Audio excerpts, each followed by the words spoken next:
10-year note Treasury yields saw a big move lower earlier this week. Treasury yields were north of 160. Today they crept up very close to 150. So a big move over the last couple of sessions.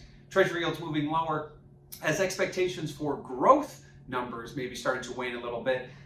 Likewise, taking a step back, we are seeing some shifts in the curve. So the 2s10 spread, which is a difference between the 2-year and the 10-year, is at its lowest or flattest level since August of 2021, so only a few months. But if you look at that same spread versus the 5-year, that 5-year versus 10-year, that's at its flattest since August of 2020. So we are seeing some big shifts here as the back end of the curve seems to be seeing yields move lower, while the front end of the curve is more reflective of what the Fed may or may not do, and that's push rates higher, seeing those yields remain elevated. So at this point, we are seeing some shifts in the curve along with some moves in the outright. So 10-year note Treasury yields much lower today ahead of some key data and next week's FOMC. Now, what does this all mean for volatility? Well, if you check out that CVOL index over at CMEgroup.com, you will notice that we continue to see, as yields moving higher, we see volatility move higher, and vice versa. As we see yields move lower, volatility moving lower. Well, that didn't happen today. We saw yields move lower about 8 basis points in the 10-year note bucket,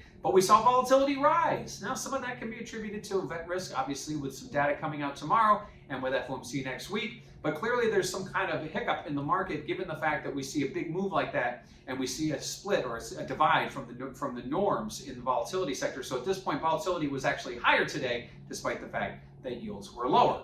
Lastly, what do we have tomorrow? Well, we start off with the claims number that in the moment look at the jobs, and obviously we're expecting sub 300,000, which is a good thing, but we're looking over at the third quarter GDP, advanced GDP number. That has kind of a wide range of expectations. Looking at what economists believe is about 2.5%, but then looking over at the GDP Now number, which is put out by the Federal Reserve Bank of Atlanta, it's sub 1%. So a big divide there in expectations for where the growth numbers should be for third quarter. Obviously, one of the reasons why I think yields were lower, given the fact that maybe the market is erring on the side of caution. So at this point, that's what we're watching tomorrow. And again, next week's FOMC will be the big focus when the Fed is expected to announce a tapering program. Likewise, they won't change rates, but may have a different slant on their inflation versus growth tug of war, which has really been a thorn in the side of the Fed, those higher inflation numbers, but not seeing the high growth numbers that should come along with it. So 10-year note yield seeing a big move lower ahead of tomorrow's advanced third quarter GDP growth numbers